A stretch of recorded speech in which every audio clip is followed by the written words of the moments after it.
저는 원래 본문을 좀 짧게 하는 거로 하려고 했는데 좀 줄인 겁니다. 이 야고보서 이 3장이 이렇게 제가 요새 하도 욕을 하고 많이 살지 않습니까? 뭐 전도사가 돼가지고 욕을 그렇게 하냐고 맨날 핀잔을 듣는데, 욕쟁인 제가 말씀드릴 건 아니지만 이번 기회에 저에 대한 깊은 회개와 반성으로 오늘 말씀을 전합니다. 그래서 제가 성경에 있는 귀한 구절들을 좀 소개하고 같이 공감할 수 있는 말씀을 드리고 싶고요. 일단 제가 지금 우리 개역개정 성경을 읽어보니까 잘 이거 뜻을 한 번에 이렇게 와닿지가 않아서 제가 이영애 목사님이 선물해 주신 그 성경책 있습니다. 여기가 이해가 좀 빨라가지고 대부분 여기 적혀 있는 유인물 드린 거에는 그러니까 우리말 성경으로 보시면 돼요. 그걸로 해놨습니다. 그래서 이제 약간 그 공동 번역이라는 천주교에서 하는 거기 책도 보니까 그 우리말 성경하고 공동 번역하고 좀 비슷해요. 그리고 좀 더 이제 좀 전하기 쉽게 해놓은 것 같습니다. 그래서 그걸 좀 참조했으니까 개역개정이랑 다르더라도 좀 읽도록 하겠습니다. 제 로마서 14장 1, 2, 3절인데요. 여러분과 생각이 다른 동료 신자들을 두 팔 벌려 받아들이십시오. 여러분이 동의할 수 없는 말과 행동을 한다고 해서 그때마다 그들을 질책하지 마십시오. 주장은 강하나 여러분이 보기에 믿음이 약한 사람의 경우에도 마찬가지입니다. 그들의 살아온 길이 여러분과 다르다는 사실을 기억하십시오. 그들을 부드럽게 대해 주십시오. 어떤 사람은 무엇이나 다 먹을 수 있다고 믿지만 믿음이 약한 이는 채소만 먹습니다. 아무것이나 먹는 사람은 가려 먹는 사람을 업신여겨서는 안 되고, 가려 먹는 사람은 아무거나 먹는 사람을 심판해서는 안 됩니다. 하나님께서는 그 두 사람 모두를 식탁에 초대하셨기 때문입니다. 그대가 누구이기에 하나님의 종을 심판하십니까? 그 야고보서를 해놓고 이거 읽은 것은 다 저희가 말로 인해서, 우리 혀로 인해서 일어나는 일들에 대한 제 묵상과 생각을 말씀드리는 거예요. 우리가 이제 기본적으로 남을 평가하고 또 간섭하고 지적하는 일을 삼가야 할 것 같습니다. 이 말의 상처는 부시불식간에 상대방에 아주 깊고 아프게 들어가는 것이기 때문입니다. 우리 말 실수는 자기는 뭔가 예의를 갖추고 있다고 하지만 그 음주 단속을 받은 술 취한 만취 상태의 그 운전자랑 똑같은 것 같아요. 자기는 똑바로 걷고 있다지만 사실 비틀대고 있지 않습니까?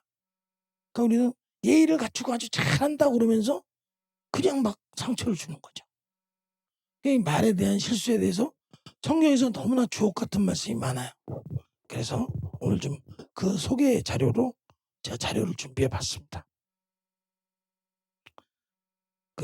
제가 이찬수 목사님을 좀 존경하는 편인데, 이찬수 목사님께서 자기는 자기를 믿지 않는데요.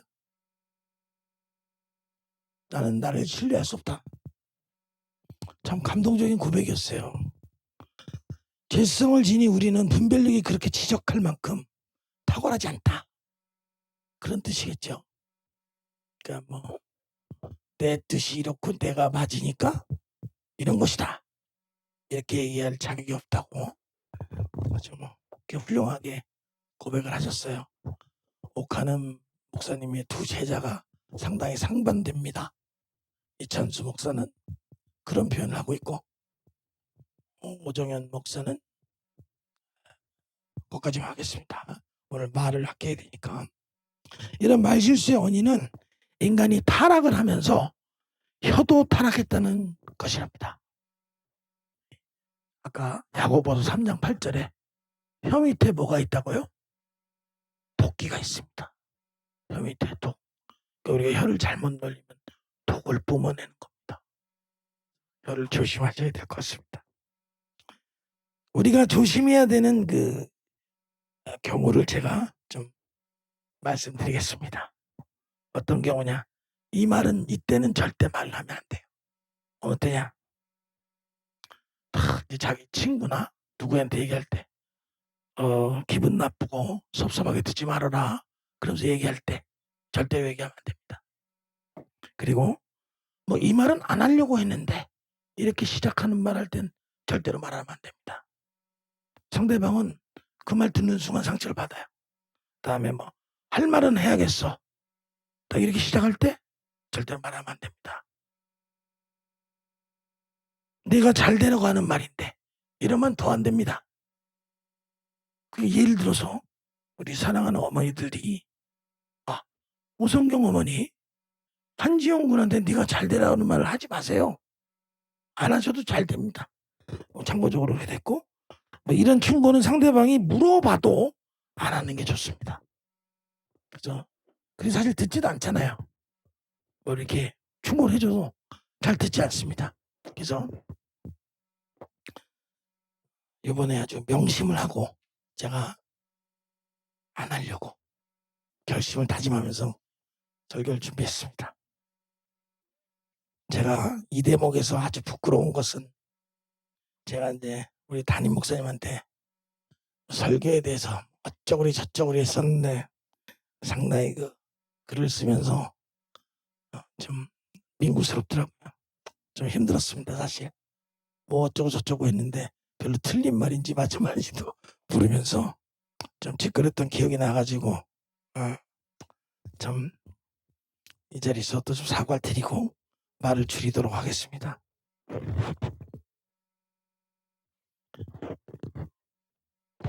포용하고 용납하고 그런 이해하는 게 참 어려운 것 같습니다. 우리가 다르다는 차이를 인정하는 것, 그것이 중요한 것 같습니다. 근데 그 비결이 있답니다. 우리가 다르다는 차이를 인정하고 용납하고 포용하는 비결은 그리스도와 함께 있으면 가능하다. 가슴 속에 하나님을 이렇게 품고 성령의 힘으로 우리 혀는 안 되지만 혀는 다스릴 수가 없어요. 그러니까 하나님과 같이 하나님 붙잡고 이렇게 하셔서 혀를 다스리기 바라겠습니다. 우리가 오늘 말에 대한 걸 하면서 우리가 말 중에 제일 귀중한 말이 하나님의 말 아니겠습니까? 하나님의 말씀을 진짜 우리는 믿고 있는 것인가? 그 중에 우리는 주님 말씀을 진짜 중요하게 여기고 있는지 묵상해 봐야 되겠다 그런 생각을 했습니다. 그래서 말에 관해서 주님의 어떤 안에서 훈련하는 방법을 조사를 했더니 1번 말씀을 묵상을 해야 돼요. 그리고 말씀을 암송을 해야 돼요. 말씀을 필사해야 돼요. 그리고 기도 훈련을 하시는 겁니다. 이거 매번 오 목사님이 저한테 장갑게 좀 훈련시키시는 거죠. 목사님 말씀을 잘 따르면 되겠습니다. 그래서 그걸 통해서 언어 절제 훈련을 매일 해야 한다. 제가 좀 조사할 내용 그렇고요. 에베소서 4장 29절하고 30절 읽어보도록 하겠습니다. 여러분의 말하는 습관을 살피십시오. 여러분의 입에서 불쾌하고 더러운 말이 나오지 않게 하십시오. 도움이 되는 말만 하고 여러분의 말 한마디 한마디가 선물이 되게 하십시오. 하나님을 슬프게 하지 마십시오. 그분의 마음을 아프게 하지 마십시오. 그리스도의 말씀 곧 메시지가 여러분의 삶을 마음껏 드나들게 하십시오. 메시지가 여러분의 삶 속에 속속들이 스며들도록 충분한 자리를 만드십시오. 분별 있게 서로 가르치고 지도하십시오. 마음을 다해 하느님을 노래하고 찬양하십시오. 살아가면서 말이나 행위나 그 무엇이든지 주 예수의 이름으로 하고 걸음을 뗄 때마다 하나님 아버지께 감사하십시오. 무분별한 말은 난도질로 상처를 주지만 지혜로운 사람의 말은 상처를 아물게 해줍니다. 이건 좀 맞는 지혜로운지 뭔지 모르겠는데 일단 무슨 밖에서 속상한 일 있을 때 엄마한테 가서 잃으면 좀 해결되지 않습니까? 별로 지혜로운 말인지는 모르겠어요. 근데 뭔가 편을 들어준다거나 아들을 아니까 또 딸을 아니까 그에 맞는 뭔가 주셨던 것 같아요. 우리는 그러한 엄마 같은 지혜를 발휘해서 주변 사람들께 사랑을 나눠주시길 바랍니다. 야고보서 이 3장 1절에서 8절은 이제 1절에서 보듯이 선생을 하지 마라. 이 선생은 이제 뭐 목사님 같은 거 같아요. 목사님 또 뭐 그냥 교사들도 있겠죠. 말 좀 줄이라는 뭐 깊은 뜻이 있는 것 같습니다. 그러니까 이제 선생들은 말도 조심해야 되고 줄여야 되고 생각나는 대로 뭐 말하고 그러다가 나중에 심판을 받는다고 딱 써있지 않습니까? 제 눈을 쳐다보지 않는 두 목사님을 바라볼 수가 있으며 그러니까 이제 우리가 말을 갖다 잘못하는 게 이런 표현하더라고요. 난폭한 사탄의 그릇에다 담아가지고 내 말을 옮기면 바로 상처를 주는 거죠. 그러니까 우리가 이제 해야 될 일이 입술에 파수꾼을 세워 재갈을 물리는 훈련을 해야 혀를 제어할 수가 있습니다. 하나님께 죄지지 않는 필사적인 각오가 필요합니다. 요새 사실 말로 서로 아무렇지도 않게 찔렀던 그 상처에 대해서 반성을 하면서 우리들의 공동체가 변화를 하려면 언어를 바꾸도록 노력해야 합니다.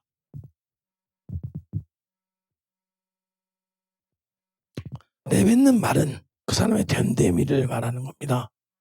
그러니까 우리가 좀 1등품에서 품 이렇게 돼 있잖아요. KS 제품 같을 때 품. 그것의 한자는 입구가 3개로 된 글자예요. 다 아시죠? 네.